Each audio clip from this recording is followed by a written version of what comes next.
guys. Welcome to Future Role Model, a podcast that praises the unconventional and redefines what it means to be a role model. We are live. I always say that we're live. We're live right now, but by the time you listen to this, we're not live anymore. Live to tape. But we are in the Artisan Hotel. It is Halloween week. We are in the chapel. I've heard some dirty stories about this chapel. And when you walked in, Kyle, my guest today, by the way, is Kyle Anderson.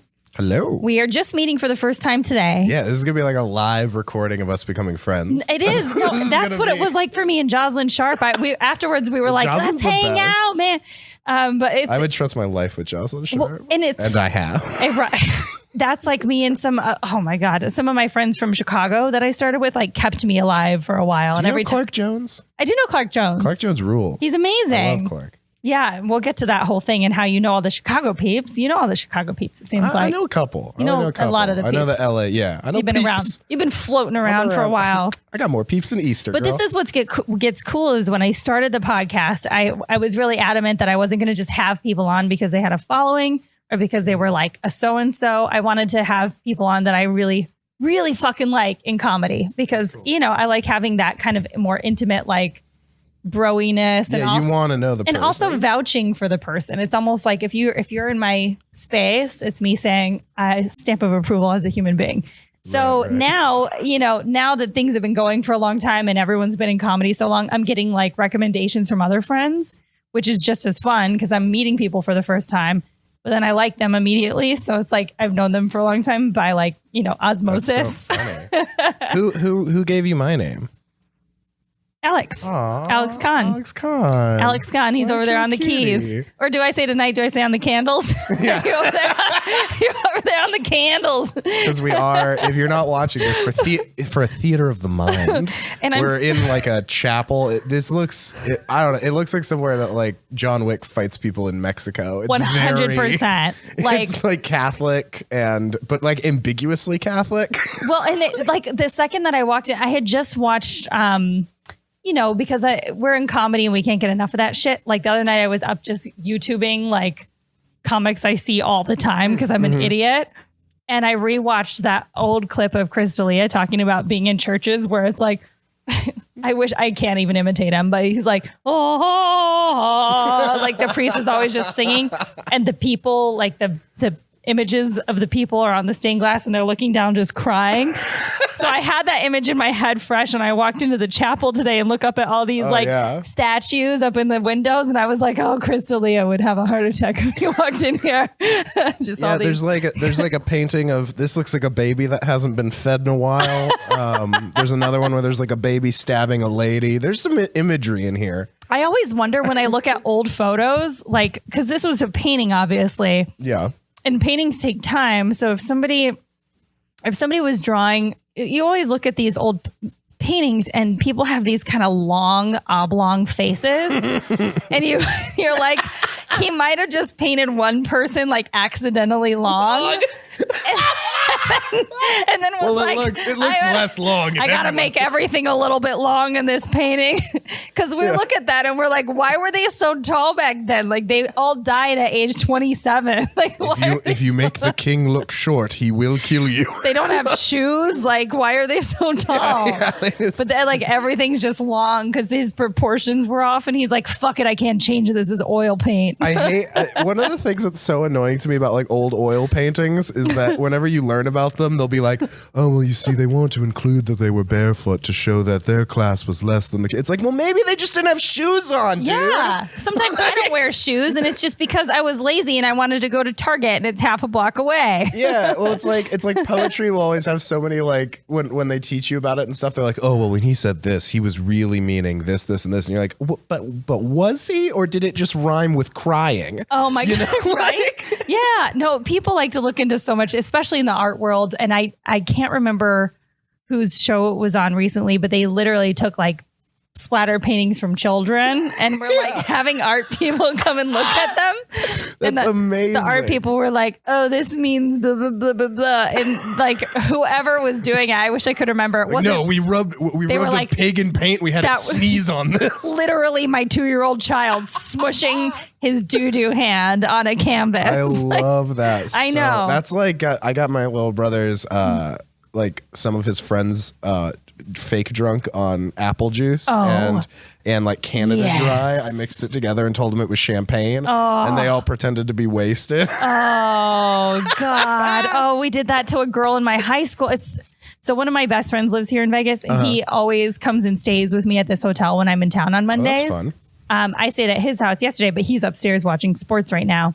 When we've known each other for 25 years, there was a girl in my high school, and I kind of wish he was here so I could be like, remember Kylie? I didn't want to say her name, but drop her full name. I know. Drop her full name on the pod, and then everyone listening, look her up. Look her up. Wisconsin. But yeah, there was this girl that used to pretend to be really hammered all the time, and we gave her and like a group of girls O'Doul's. Yeah. And like she was hammered, but everybody else was like, I don't feel anything. That is so. One of my favorite tropes in the world is girl who's more fucked up than the rest of the group. Oh my God, I know. Because there's always one girl who just like, she does a puff of a joint and she's like laying down in the backseat of the car like that. Yeah. Why does that happen? Sometimes it's not even the same girl. It'll trade. It's just like a role that the universe must have filled. It's like the Who Has the Ruler of hot girls. God damn. Remember that fucking game? Yeah. Who has the ruler? NPH from the 3-point line. Oh, shit. Fucking A. This is fun. So are you from Las Vegas? Yeah, born and raised in Las Vegas. Born and raised. Which is, I think, why I wanted to leave so bad. You know what I mean? Like, there's just a pain of like wanting to get out of there. Well, it's like that with any sort of big city, because like this city is just like a lot, but it's a lot Condensed. very compartmentalized, and then everything else is pretty chill. Yeah, yeah. Like the suburbs and stuff, it's all like, I'm from North Las Vegas, and it's just very like, I don't know, like poor and boring, I guess. Pouring. Pouring. It's very, when it's not raining, it doesn't rain in Vegas, but boy, is it pouring. It's fucking, like, I have a joke where I'm like, I tell people that like, I'm not from the nice, I'm not from the Bellagio. I look like, the part of Vegas I'm from looks like when Biff was successful in Back to the Future. Just, it's that for the entire side of town. So what I do love about Vegas though is how like we have one of fucking everything. You know what I mean? Like every kind of weird restaurant, every kind of like chain. Like there's one of it here at least. Yeah, I ate at one of them today. BJ's. Yeah, BJ's. Yep. Boom. Good old Beach. Get that pazook.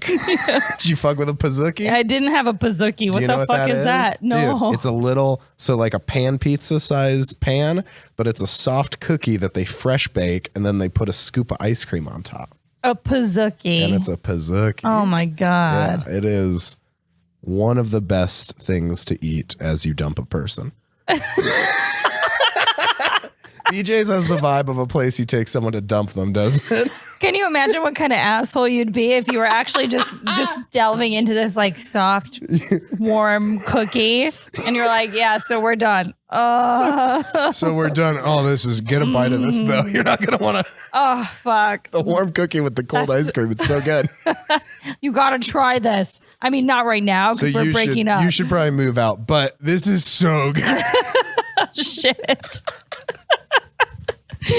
Oh my God, North Las Vegas. Okay, so I'm trying to picture what like a child, and I always try to get an idea of different people's childhoods. And what's funny about that is over time, it's not that any childhood is that much different. It's just that we don't know anything else. Right. So like even my friends that grew up in LA or people I grew up with a famous parent, that's just how they grew up. So it's like, I don't know. Was it normal? I'm not sure. Yeah, I was homeschooled, which is like the standout thing. Okay, that's super different. Yeah, which is like an insult to most people. Like if you were like, were you homeschooled? You'd fuck up someone's whole day. Yeah. But yeah, well, because Nevada's like 50th in the nation for education. Like, really? Like it's the worst. That is quite Very literally last place. Yeah. Oh, is it? I'm not sure. I was educated here. No. but it's it like goes between 49th and 50th every couple of years with Alabama. Damn. Yeah. Not good company.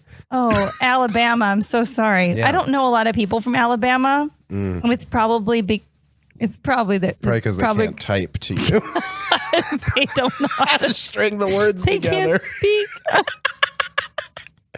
Everyone in Alabama sorry. is just the people from The Hills Have Eyes. They're all just. Sorry to stereotype Alabama, but where you at? Okay, Yeah. like Hey, come speak up if you're. Bama, what the fuck is happening? How many people are in Alabama? Do you know? I think like 8. 8 or 10, hopefully. Hopefully it hasn't gotten out of control and there's more than that. No, but so like the education is just so bad out here that my parents, didn't want to put me in public schools because they're just awful. And then private schools are, we were poor, as I mentioned. So it was like, well, we'll just do it at home. But I did a lot of like extracurriculars. Like I was always in sports or like theater or, you know what I mean? Like different weird classes. Are you an only child? No, I have a little brother. Okay. And he rules. And then I have a sister who's already older. She was already like out of the picture. Yeah. Because I don't really have.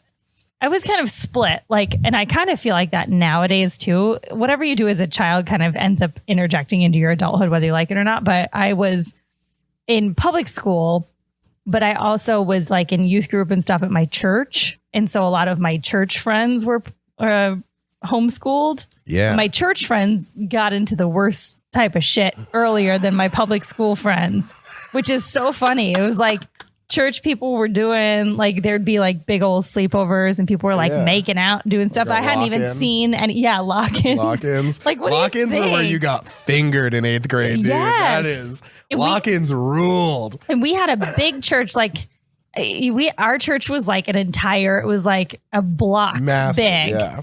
And we used to play this game at church during lock-ins called Catacombs. Called Get Touched by the Priest. It really was. I mean, not by the priest. But it was, we called it Catacombs, turned all the lights off. And it was like a massive game of hide and seek, but you had to pretend that you were like hiding from Roman soldiers.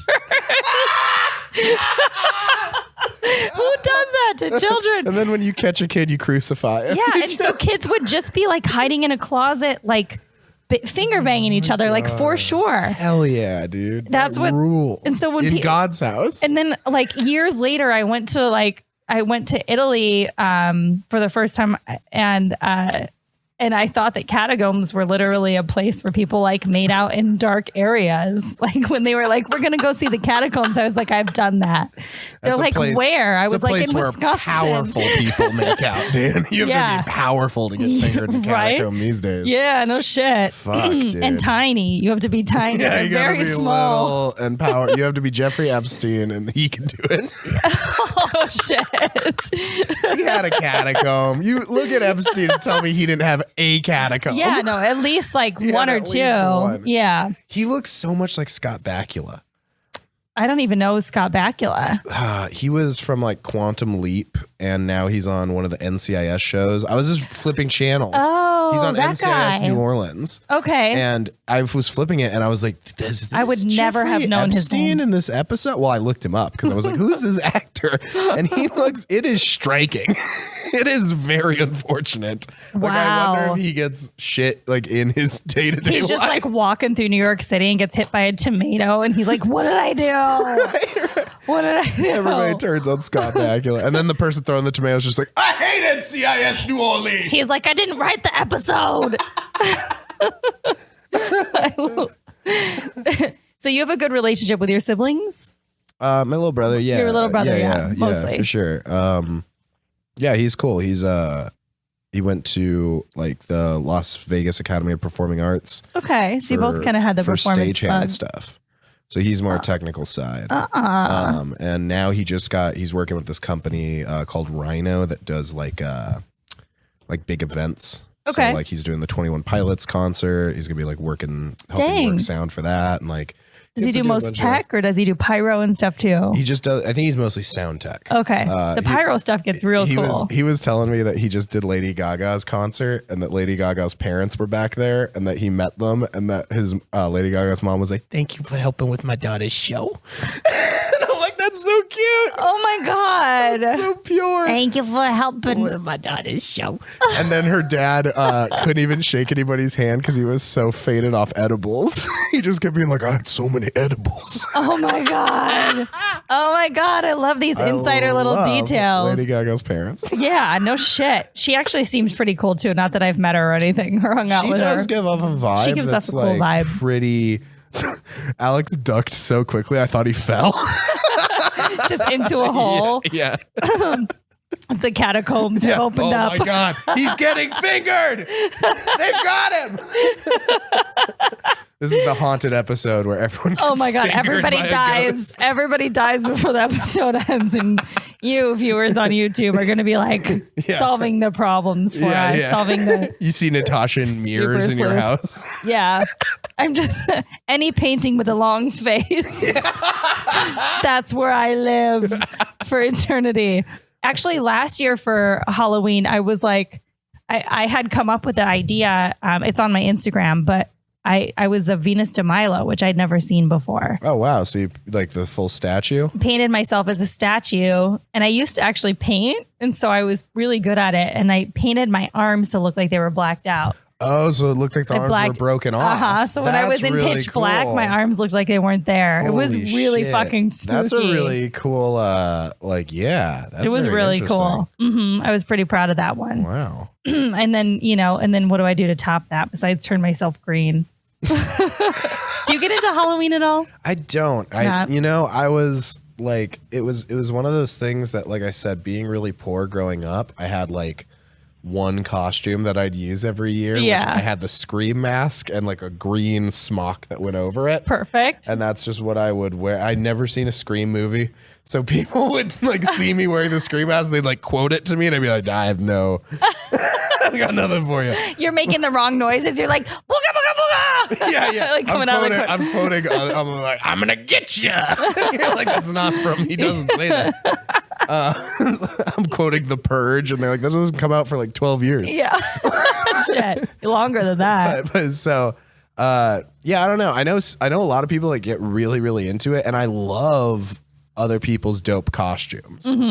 It's just one of those things where I always have a cool idea for a costume and then I look at the budget for it and it's always like, or I could just be an old man again. Old man's one of my go-tos. You just put on a cardigan, you put like flour in your hair and it gets like gray. What about your amazing skin though? I mean, I just put on glasses. And, Wrinkle it up. I really wish I was more into Halloween though, because it seems so fun. You know what I mean? To get really into it. I get so into it. Part of it too is that I feel like whenever I make my own stuff, I'm not a crafty kind of person. You know what I mean? Like I'm not good at crafts and all that stuff. So whenever I've like tried to make my own version of a costume, it looks so dorky. You didn't and, like, do homemade. cross stitching during homeschool? What kind of homeschool child are you? Home economics school didn't really. Home ec. Dude, did you guys have a home ec in your own homeschool? No. Okay. I mean, it was mostly like the way I did homeschool is my mom just had like this big book that she got like from me from like Costco or something. Yeah. And it had like math worksheets of different, it was like different. Lessons? Each book was different grade level and they would have like different lessons. And then she would give me some of those and then some other stuff that she found. That she Just found materials. I mean, it was fun. When I went to college, so when I was a sophomore in high school, I started at like a early college school. So basically College prep. Well, it was like you just took college classes. Yeah. Like they just enrolled you at the college. Oh, and shit. then you took college classes and it dual credited for your high school classes. Wow. So, and it was like a pilot program. And I was like one of the first kids. Because I did really good. Like when I went and took like the placement test for it, I was like, this is fucking easy. You know what I mean? Like, so by like junior year and senior year, I was only taking college classes like at the college. So by the time I graduated, I was able to. You were like done. Yeah, I was done with all my core. And so when I was actually in college, I only took film classes. So it was like super fun. That's really cool. Yeah, it was like really, really fun. That's to, like, actually just focus on like screenwriting and film and not have to worry about so like that was history. your degree? Yeah, I have a film degree. Okay. And when did you graduate? 2012. No, like how old were you? Oh, like 20? 20? Yeah. Damn. Yeah, 20, because I did like 2 years of college after I graduated, because I did the first 2 in high school. Shit, that's so cool. Yeah, it was You're like a savant almost. It was really fun. It was nice to be able to do that, because I was doing stand-up since I was 17. So before I even started taking the college classes, I was going and doing stand-up. So you started stand-up in 2010? The beginning of 2011. Beginning of 2011. Yeah, like I started late 2010. Yeah. Mm-hmm. And it was really, really difficult, because everywhere in Vegas has a liquor license that they don't want to lose. Yeah, and they wouldn't let you in? They wouldn't let me in, even to perform at most places. So it was a lot of people like Jocelyn Sharp, like Bobby Stotts, you know what I mean? Charlie Stone helped a couple times. Mm-hmm. You know, that kind of class of people knew that like I really wanted to do it, and I was really serious, and they could see that I was like good, even though I was like a dumb 17-year-old who wasn't good. You know what I mean? Yeah. Like I was trying. And so there would be a couple places that they would like go in for me, put my name on the list.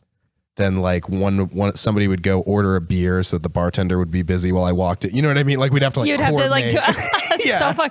Yeah, because otherwise, how do you get the time? Because otherwise you just wouldn't get stage time. And then we started, there were some other guys who were under 21 when I was doing it, like Jacob Borja and Raheem Wilson. And we all started, we took over this mic at this hookah lounge called Calliope's. Mm-hmm. And it was like an urban mic before that. It was a very like black room. And then we took it over, and it was all like our friends that weren't 21 yet. So it was like half black room, half like super young. And so it was just like a really good room that like understood references and were like ready to have fun. Yeah, and like pop culture. It was like the best place to like you could do like references about like rap that have like rap lyrics in them, or like a reference to like a TV show that just came out, and they're gonna hit in that crowd.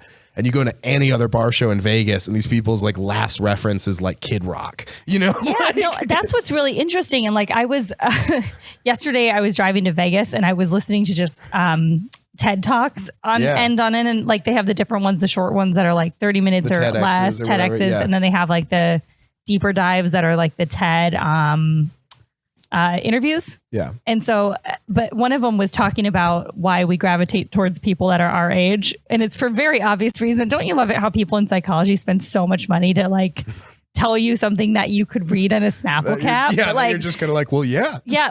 But they were like literally saying that like people don't like, you would think old people would like to hang out with young people because it would be nostalgic, but they fucking hate it. Yeah. Like young people. Haunting almost. Actually, yeah. And young people like to hang out with old people because it's like a different change of pace. And so just the references to that alone, they were like talking about being around your certain age group and why it matters for public speakers. And I'm like, why are they not referencing comedians? Yeah, that's because I was like, it's such a big thing. Like I performed in the Hamptons, I think it was like 4 or 5 years ago, doing a comedy festival. It was the first and last one of its kind. I was co-headlining it with Butch Bradley. You know, he's got Butch. A residency here. Legend. Let me just say that Butch Bradley. Hamptons peeps have zero references to anything that you're doing in your life. Yeah. And like they're evil and rich, and they're operating on another level of like society. You want those rooms that are in the trenches with you, and once you start like leveling up, you want the rooms that have like gone through this. You know, you want that whole demographic. I can't remember what comic is doing it. There's like a New York comic. She was on Tim Dillon's podcast. She's fucking hilarious, and her whole gimmick is kind of like, I'm rich and from the Hamptons and I'm better than you. And so she'll literally go on stage and be like, who here's been fired recently? And people will like woo, and she'll be like, that's fucking gross. It's just like, but so in your face. It works for the right person. Works. You know, like, and she could probably go in those Hampton rooms and they'd be like, finally, you know, like, somebody who gets it. Yeah. But you have somebody like Butch who like was raised by like a working mother. Like they don't know what the fuck that's. They have three of their fucking maids who died in the last year and a half. Yeah. Have that no story, shit. I know exactly. Like, it's like, how do you relate to these people? And I was just like starting to debut some material about like my elderly grandparents at that time. And I was like, oh, these people fucking hate me because I'm making fun of why don't you just freeze them like we do? I don't even understand any of your problems. They're like, what's an issue? Like, you could just pay for it to be fixed. So well, my grandparents were Nazis who were killed by the Americans, so I don't have these problems. Right? I know. And you're like, okay, good for you. 5 maids, go get another house. Fuck off. So getting in, like, how did you end up finding your way into stand-up from being a homeschooled kid? Like, did you obviously weren't the class clown or anything like that? Because no, I had a lot of friends who did, like, you know, because I did a lot of theater and like as extracurriculars and stuff. So I like knew a lot of people like my general age and stuff that were into that sort of thing too. And I had seen that my buddy Raheem, who I was never even in a play with him or anything. I just met him at like a party. You know what I mean? Just like a mutual friend you meet. And like I barely even knew him, but he had posted that he did stand up the week before and that he was going to do it again this week. Cause you know, like when you first start, people hear that you did it once and then everyone's like, when are you doing it again? You know, so he was making that Facebook post of like, so I'm doing it again, like at this. And so, so I hit him up and I was like, hey dude, like I've always wanted to like do it. Could we meet up and like I could like show you like some material that I've tried to write? And he was like, sure. And we met up and he was like, oh dude, like you should hear what most people are doing. This is already more well thought out than like, and I'm like, what? Do you remember any of your first material? I remember my first joke. Yeah. It's actually really adorable. It was, tell. It was, mail trucks deliver mail. Ice cream trucks deliver ice cream. Fire trucks should be renamed. It's like such an innocent joke. Oh my God. You had a kind of a thought pattern. Because like when I first started, I was really into Mitch Hedberg. And I thought I was going to be like a one-linery. I think there should be at every open mic, there should be a sign-up list that says, where it's like, all right, you're signing up for the open mic. Are you either trying to be Mitch Hedberg or like Bill Hicks? Those are the two columns that everybody is for their first like 3 years of comedy. Yeah. You know, like everyone's trying to be weird or they're trying to like say something. And you're like, you don't even have anything to say. Just calm down and like wipe Just your asshole and takes. like put yourself on stage and try to figure it out. I mean, I just started, you know, I remember I went and my first set did fine. I mean, I barely remember it, but like I remember getting some laughs, being like, this is fucking dope. And then the next week I went back and I did all different stuff and I like bombed so hard, but I still it's like how it always goes. I still wanted to go back the next week. So I knew I really wanted to do it. This is a really funny story, just since you understand how comedy works too. The first time I went to that open mic, there was this dude named Jeffrey Palicki, and he was like, he ended up like meth heading and like disappear. I don't know what happened to him, but he was probably reassembling a microwave somewhere. So he knew Raheem, and he had been doing this open mic for like 3 months, right? Mm-hmm. And he's the one who like brought Raheem to it and stuff, right? So I walk up to the open mic and I thought he ran it because of the way that he was like acting there, right? Like I thought it was like his show. And he's like, are you going up tonight? You know what I mean? Are you signing up for the show? I'm like, yeah, I want to like, I don't know how it works. Do I have to like, what do I have to do? And he's like, well, just come over here and run your material by me. And so he's just another comic on the show. Yeah. And he makes me do my whole act for him before I even sign up on the list. What? Yeah. Like that's never happened to me again in comedy. Oh my God. And you were probably like, this is normal. And I was like, obviously. this is obviously, I mean, he's got to see if it's funny before he puts me on the show. You start showing up to other shows and you're like, let me just give you a rundown really quick. Okay, minute 1, I say this. Yeah, do you want to go over my material at some point? We can like imagine going over your material. Oh my God. What the fuck? So yeah, no, that was so funny. And he was just like, he was like the first mini boss in comedy I had to beat. You know what I mean? Like he was like the first like asshole that was level just 1. Yeah, he was level 1, Glass Joe. But no, we took over that show and we ran it for a long time. It was every Sunday night and we would have like 50 or 60 like real people there. Mm-hmm. You know what I mean? Because the comedy community, especially then, was so small out here that it was like 25 or 30 comics. So like there were like 4 or 5 of us like kids under 21 that like all hit the scene at the same time. And so everyone who was doing comedy was kind of like, oh, this is interesting. You know what I mean? Like this is kind of cool.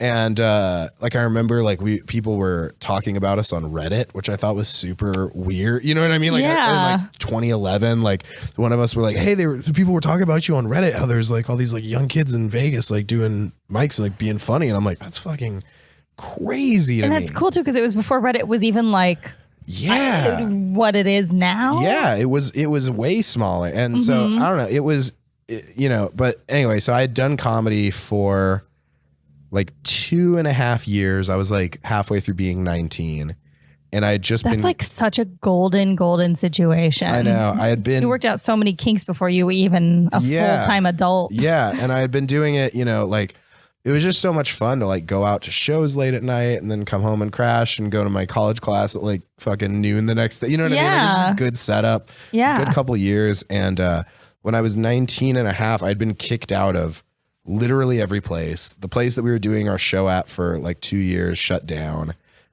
just because they had financial problems. And so there was literally like I could get up like once a month.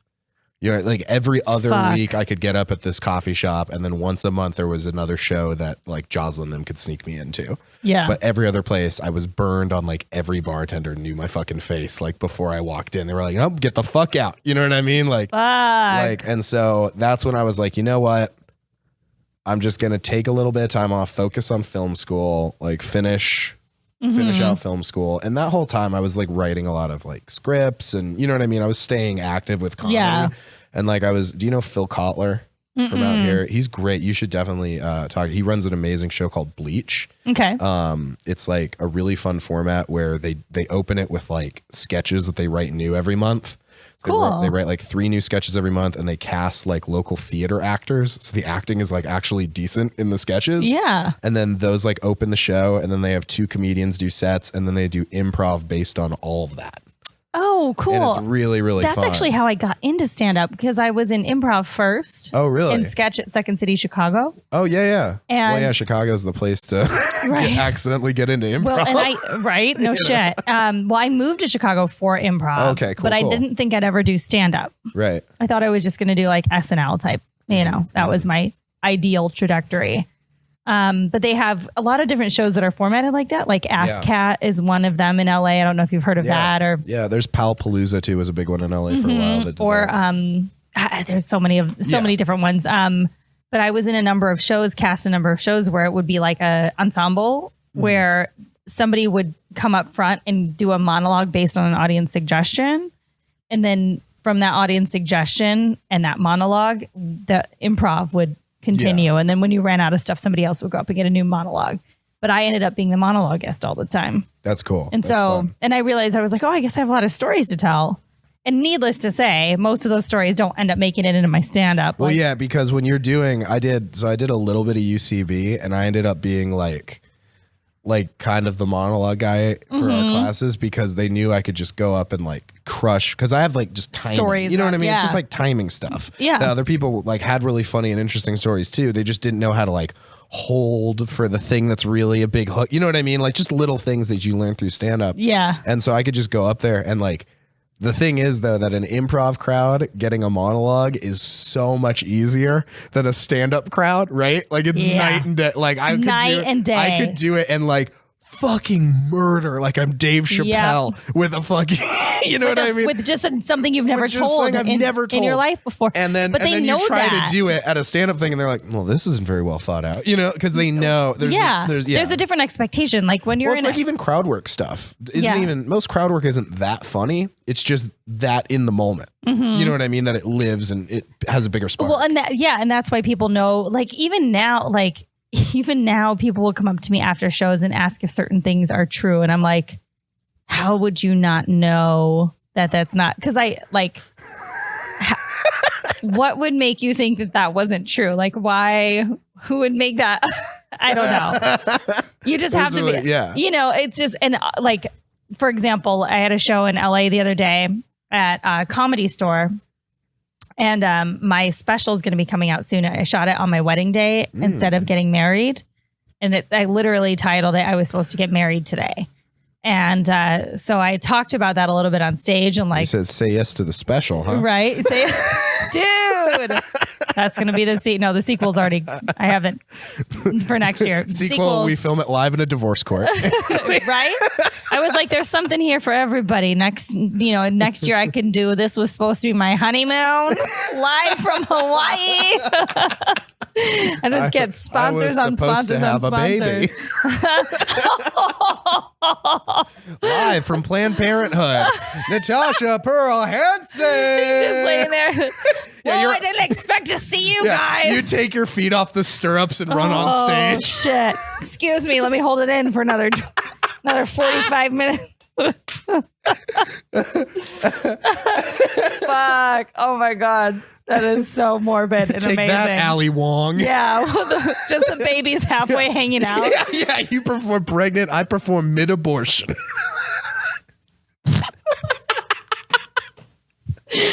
Oh my God. I was at a party and I told somebody that I was a comedian, and this girl was like, "Oh, like the pregnant Asian." Yeah. Yes, like Ali Wong. Like yes. Ali Wong. Exactly. That's exactly. That is what I do. I'm assuming that's exactly your material as well. Yeah, I just talk about being a pregnant Asian mother. Oh my God. Oh God. You should see what the accent I use. I'm never going to be on SNL. It's super. Everybody's like, what's up with this racist white guy?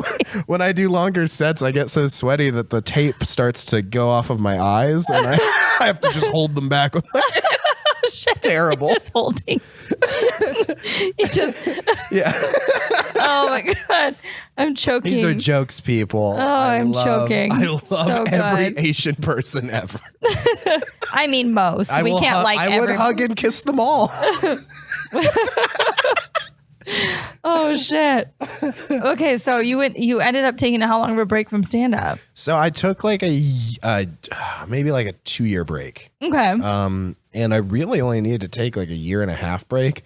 Then I like got into my head about getting back into it. And you know what I mean? Like there gets a point where like, and I think I had come and done like a set, and then it like wouldn't go very well because I was so rusty. And I had like an expectation of where I was at too. You know what I mean? Yeah. Like, and so then I remember there was a summer where I really, really wanted to get back into it. And I was like, man, I've already it's already like almost July. Like I feel like I've wasted like this whole summer already and not get back into it. And my fiance was like, you were go. engaged. yeah, I still am. She was like, you should, I don't know if we were then, but anyway. You are now? Well, yeah, we definitely weren't then because when we moved Are you to LA married was now? when I did it. No. No, I'm okay. still engaged. But we, she was like, if you go out tonight and you do one tonight, then you'll have already started again. And you won't have this thought anymore. Mm-hmm. And I was like, you're right.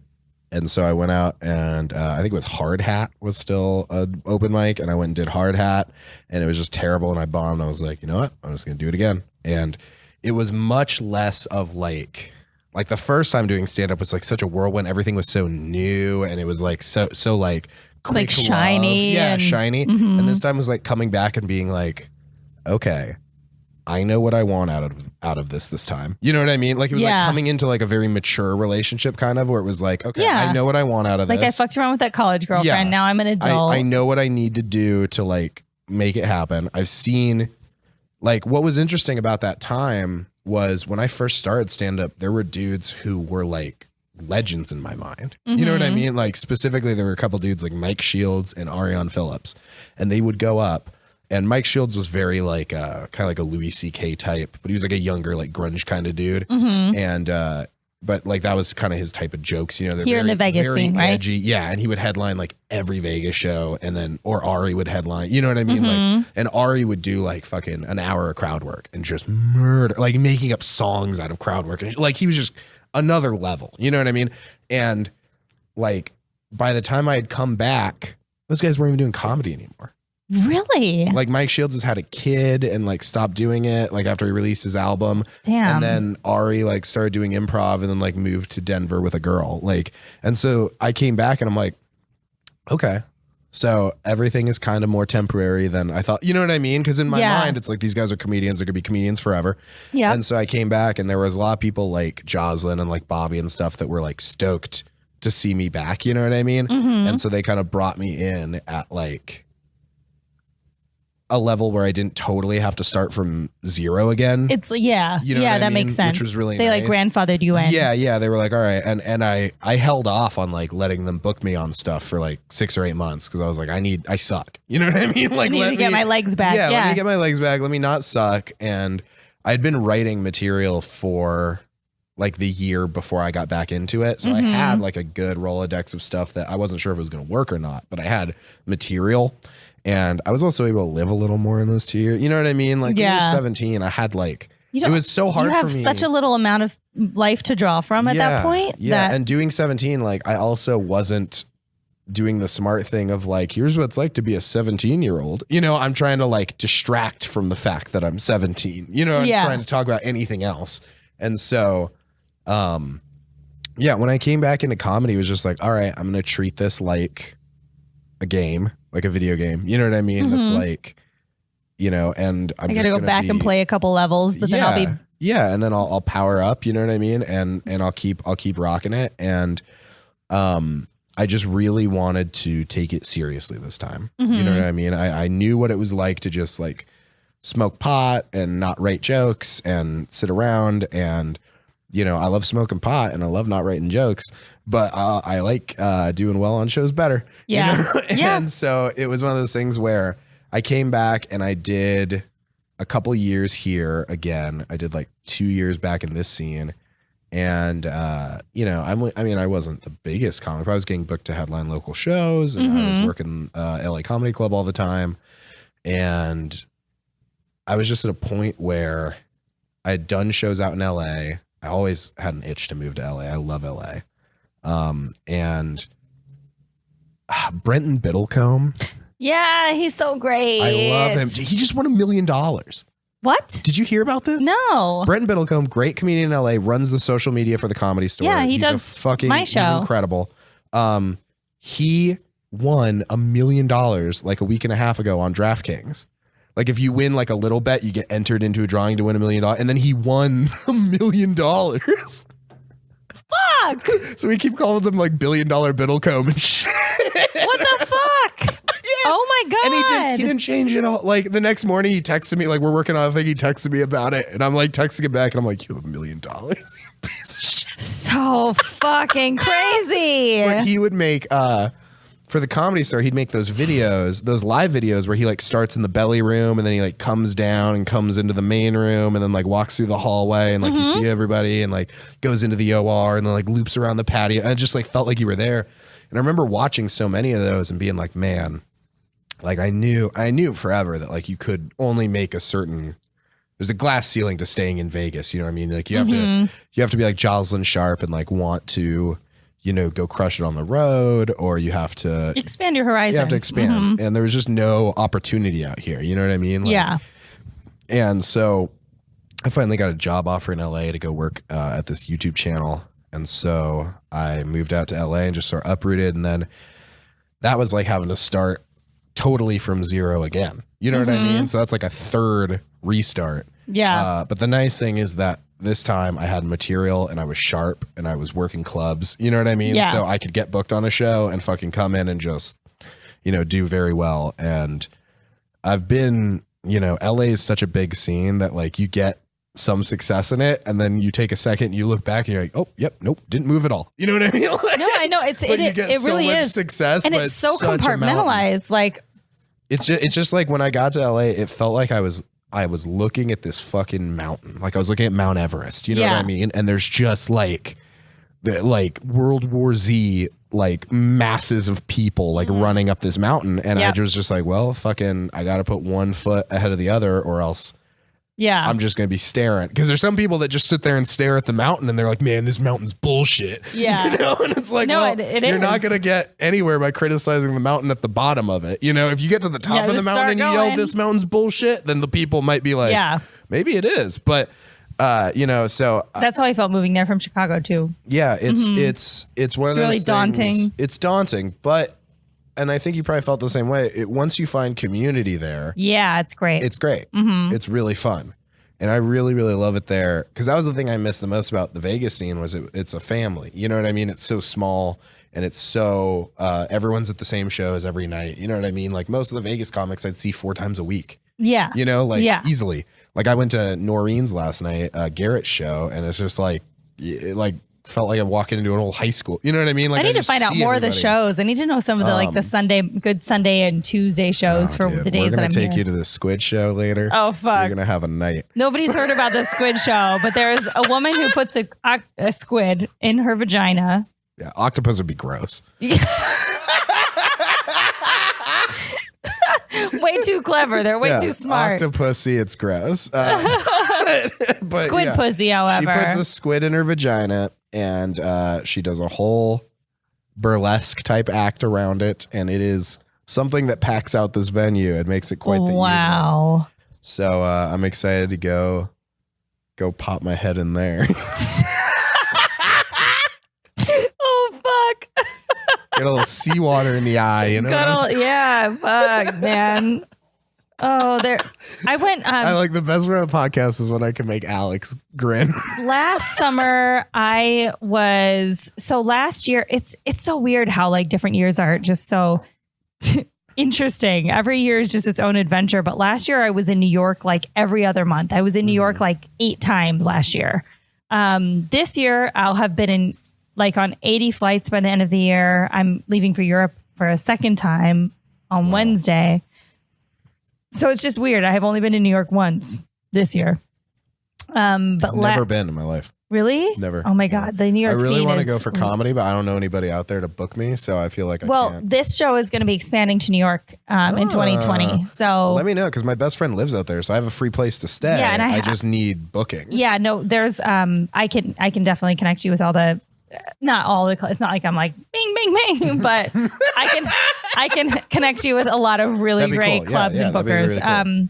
The New York scene is just really unrivaled in a lot of ways. It's just for stand-up comedy. It's for stand-up comedy. It's like far and away the best. You can just get up so many times, really quality shows a night. Like LA is not like that. I mean, you can maybe get like 2-3 sets a night. But if you have a good show in LA, you kind of just want that to be your only show. You know what I mean? Like you kind of don't want to go to it kind of depends. A like bar show before it. Yeah, you don't really need to like saturate. Like that's and everything's why, so far away. That's what's so great about New York is like at least it's somewhat.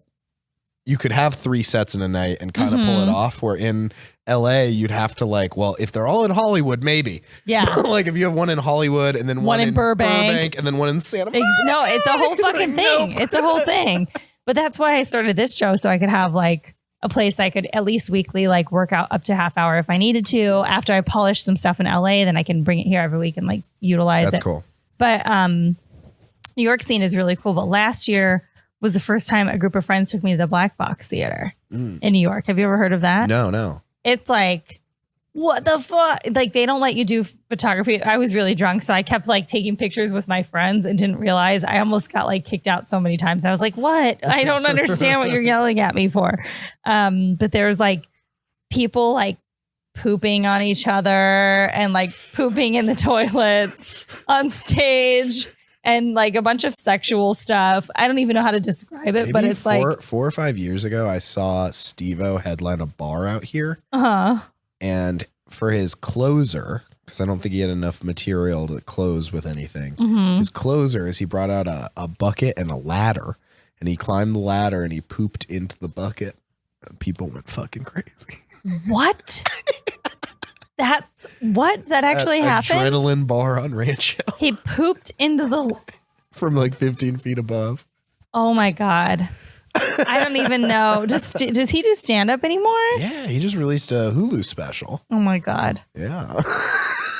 My buddy Steven Randolph, he's a door guy at the Comedy Store and stuff. He's a great comedian. He has an awesome podcast called So Deep. His brother, Scott, is like Steve-O's like longtime really good friend and like kind of his like road manager and like helps him out with road stuff. And Scott had just got like a new house in Malibu and it was like more like he just needed some more cash. And so he was talking to Steve-O of like, hey, is there any way I could like do some extra stuff and like make a little extra money? And Steve-O was like, oh man, I need a road opener. I keep having to pay these openers. I could just pay you, man. And Scott like has never done stand up. Like he's like, no, I don't, I'm not really about that. He's like, come on, you do fucking 5 minutes, 7 minutes, and you fucking make the money, dude. And so, Steven is the comedian, but his brother Scott is now like every weekend doing like 1,200 people. And he's got nothing. He's calling Steven stressed out. He's like, dude, it went so bad last night. Like, I've got nothing. Like, can you help me? Like, oh my God. Come up with any of this. This comedy world is so interesting because last week, so the episode before yours is John Orlando. Do you know that name? No. So he's a Vegas local now, but he grew up in LA, the son of Tony Orlando, famous lounge singer, I think.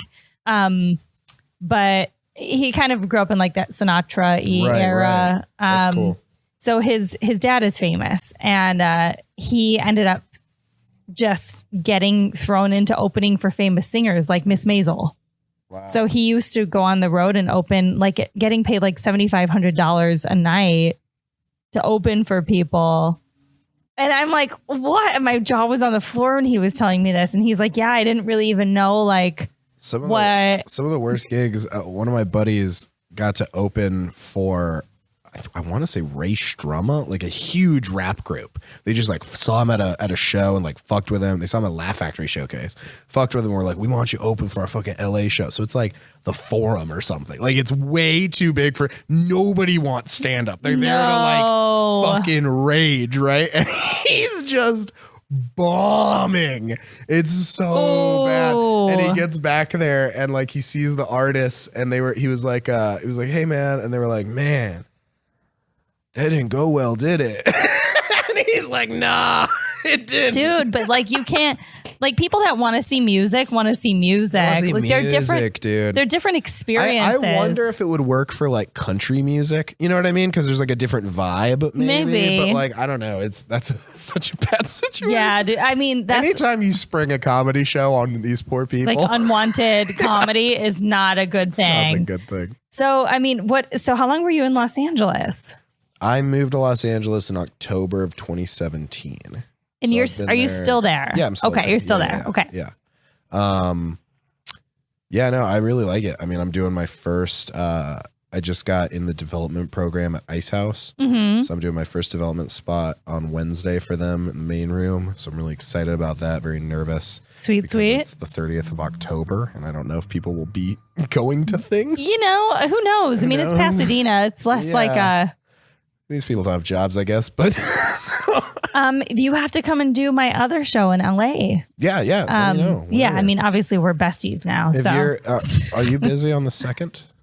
I'm in Spain and Italy. Oh, you're already in Spain and Italy? Okay. Yeah. Yeah, my backyard show's on the 2nd. But ooh, that sounds cool. I like a good backyard show. We do. We put on a really, really good show. We've had like Lori Kilmartin and John Gabris and Andres de Boucher.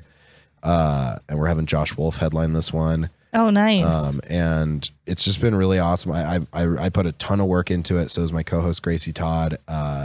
Gracie Todd. Yeah. Yeah, she's doing my show in December here. Oh, really? Oh, here? Mm-hmm. Oh, fun. Yeah. Gracie rules.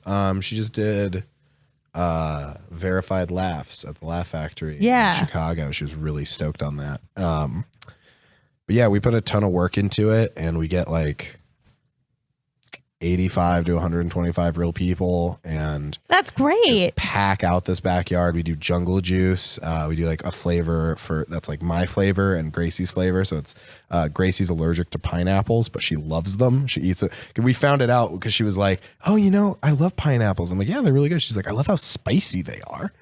I'm like, "What?" And she's like, "You know how they burn like your whole mouth?" Like, you're super allergic to pineapple, my dude. Oh my God. So we made her she has like a tequila pineapple juice that's called Gracie's Poison, and mine's called Kai Dog's Delight. Dude. And we do that. And then this one, we have our buddy, Justin James, who's like a celebrity chef. Mm-hmm. And he's going to be coming and like catering it. Where is your backyard?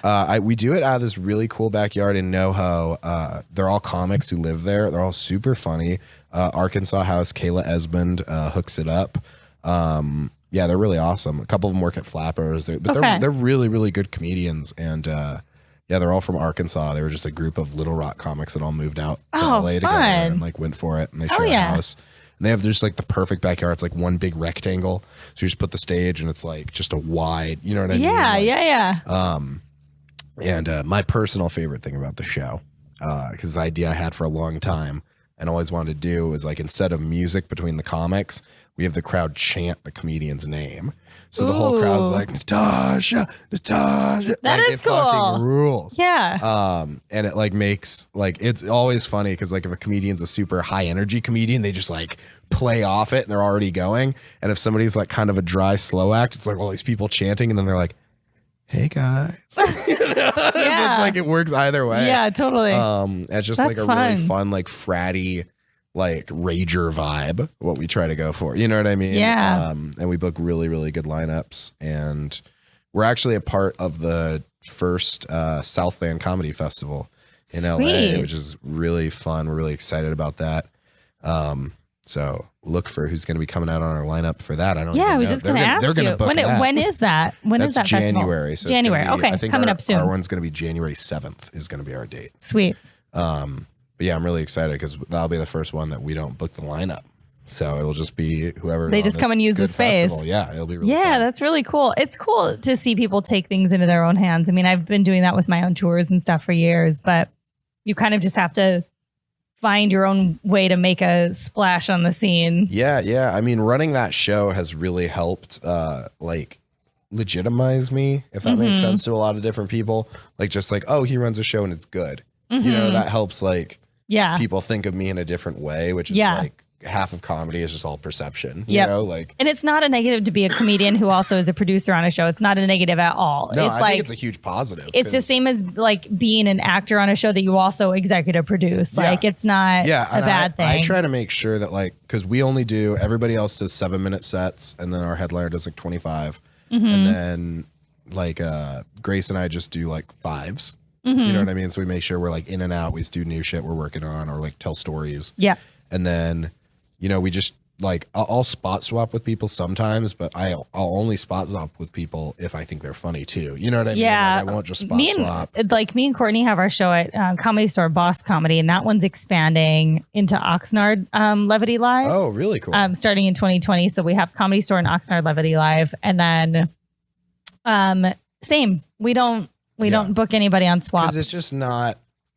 After 8 of those, it dilutes so much. Yeah. You know what I mean? Like, I mean, when I first started slope. comedy, I mean, that was what I would first do when I had my first room in Chicago. I would like have that, hoping that I could get on other people's stages. But now I'm like, I'll just get booked on what I get booked on. I'm going to have my shows who I want, you know, and we just. And it's just a lot easier to go through life, not constantly thinking about, has this person booked me on their show or not? Yeah. And like, not at all. Putting Like people, I still struggle with that. And it's something I like try my best to get through, because there's a lot of people that I really like that I haven't been able to book on my show yet, just because it's like, you know, I have a note in my phone that's just got a list of people that I want to book, and it's long as fuck. Yeah. And it's like, we have a big city full of a lot of talented people. I've got 65 straight white dudes that I'd love to book because I think they're all funny, but I can realistically book like 2 to 3 of them a lineup. You know what I mean? So it's like, I have a lot of like straight white dude friends that I'm like,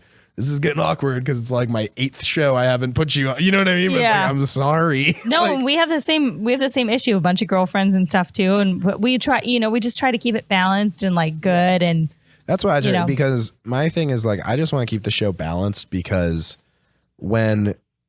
then you're not a racist or a sexist. Well, even for that's what does it. I beat women, and I will not serve minorities in my restaurant, but I do booked balanced lineups.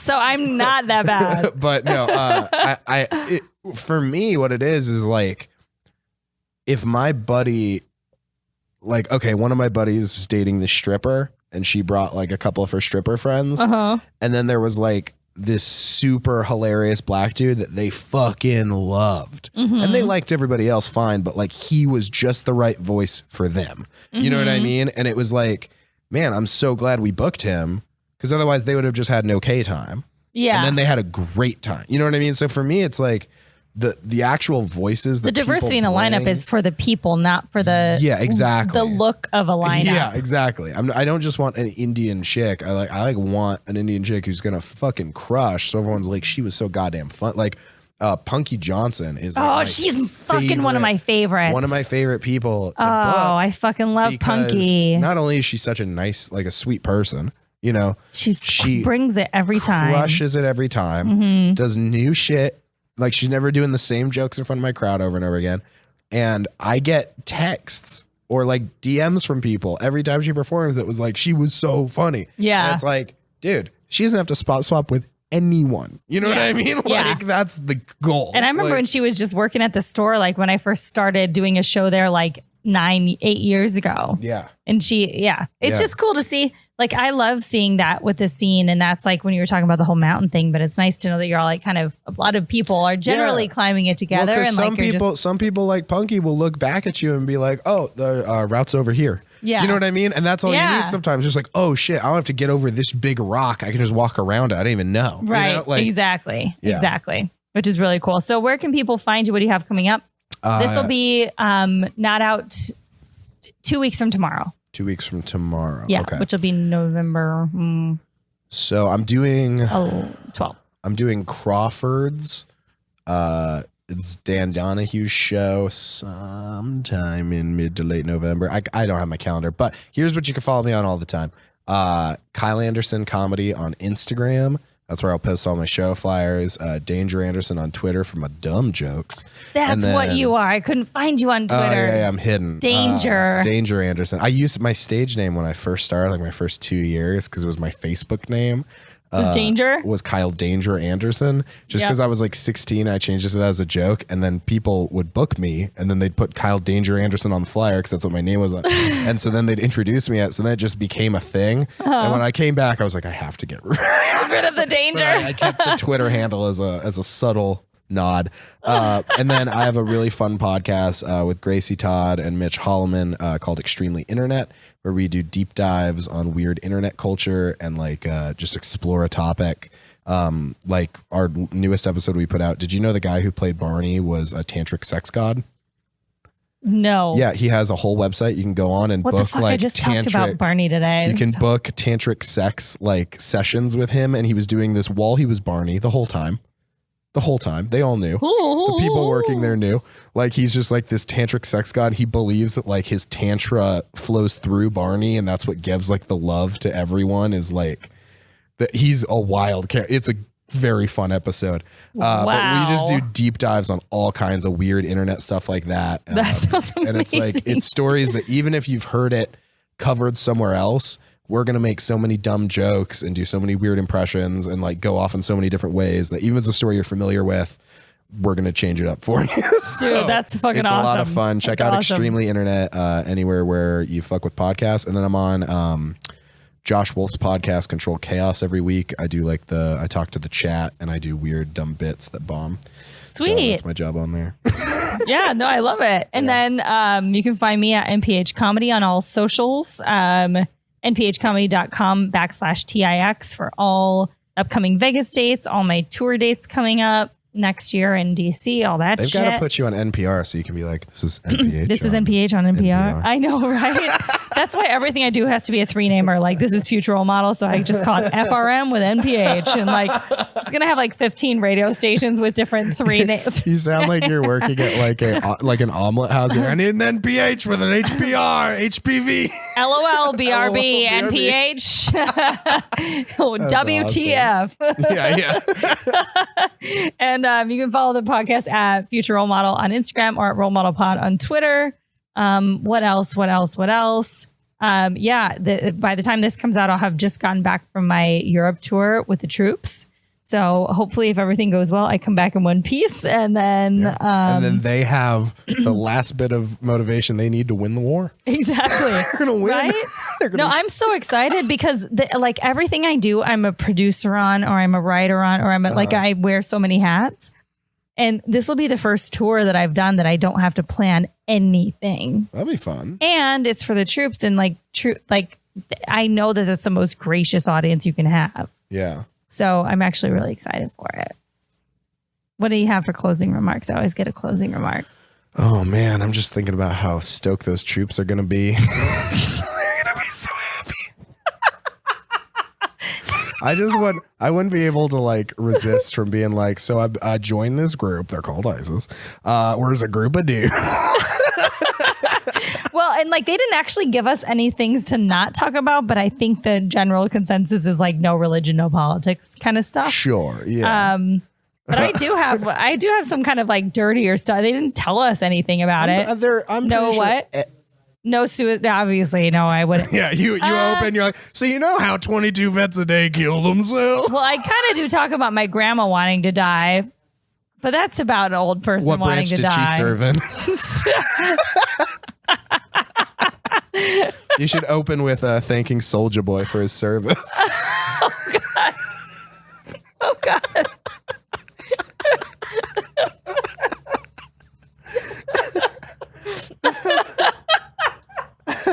That was so stupid, but it was the most so funny. stupid. Oh my God, that I had I'll end the evening on this little tidbit. Do you ever do mushrooms? Yes. So Saturday, 2 days ago was Halloween in LA. It was October 26th. So a lot of people were celebrating. That was when I was dressed up as She-Hulk. And I knew I had to get up and drive to Las Vegas the next day. And so I was like, instead of drinking, I'm just going to do a bunch of mushrooms. That is a very what an idea to be like, instead of drinking and then driving to Vegas, I'm gonna do mushrooms Yeah. and drive to Vegas. Well, I did mushrooms like all night, like a little bit all night. And then I didn't drink at all. And then the next morning I woke up, felt fine, cleaned up, and then like got on the road. 'Cause you don't have a hangover. You thought it was a road, but right, I just drove. You were holding a frisbee on your couch It for only took me 2 4 hours to get here. I must have went like straight directly to Las through the Vegas, desert. just down the center. I was like, why is it so fast? Roads, where we're going, we don't need a road. And I wrote a joke. I'm actually going to try it out tonight because I'm obsessed and I think I can make it good. But like for an entire Uber ride from Culver City back into West Hollywood, we were talking shit about babies. And I have never laughed so hard. I was crying. And by the time I got home, the green paint on my face was just gone and these tear marks. But we were talking about how stupid human babies are. Like there's no other species that you have to attend to for every second. Like if they roll over wrong, they'll just die. Like, no, we make fun of so many dumb animals, but no other animals can't be unattended. Babies are losers that don't pay bills. And they have to be watched for 18 years. Like no other animal. They're like little freeloaders that are about to OD and you just have to constantly check on For them. real. It's like, really? You're that tender? You can't even hold your fucking head up like a Parts deer? of your head can't even be touched, my dude. If you just touch a baby in the soft spot, they just die. Just like the whole fucking head caves in. And like we were... It's like a souffle. I have never...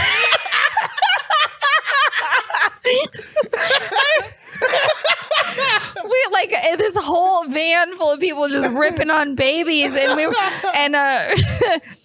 we were like, deer are such a weak sauce animal, but a deer even just comes out of the womb and is just like a deer, Yeah, and they're just a like, deer is born and it's 90% of the most deer it will ever be. it's true. It can like already walk. It's like, no, I'm fine. I'm good. I'm good.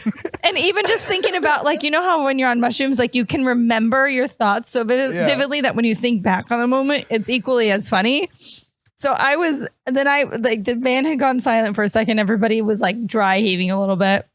Nobody said anything for a bit. And I was like, everybody thinks that turtles are really stupid, that 400 of them hatch on a beach and only 2 survive. But if 400 baby humans were let loose on a beach, I bet 0 would survive. Just crawl the ocean. Just crawl the fucking ocean, babies. Meanwhile, there's just pelicans just murting these things. I'm like, this is the funniest idea to me. I have to like make this into something. So, and it totally fits because my special and my next special are definitely talking about procreation and not thinking that I'm right for it. So there you go. That is so funny. So that's what's going to happen tonight. Maybe you can help me put some good tags on that shit. Fuck babies. And did you already do your final comment, or was that our final comment? Fuck babies. Oh my God. Yeah, I think let's end this on fuck babies, kill cops. Just Well, there you go. Signing out. Goodbye. bye-bye.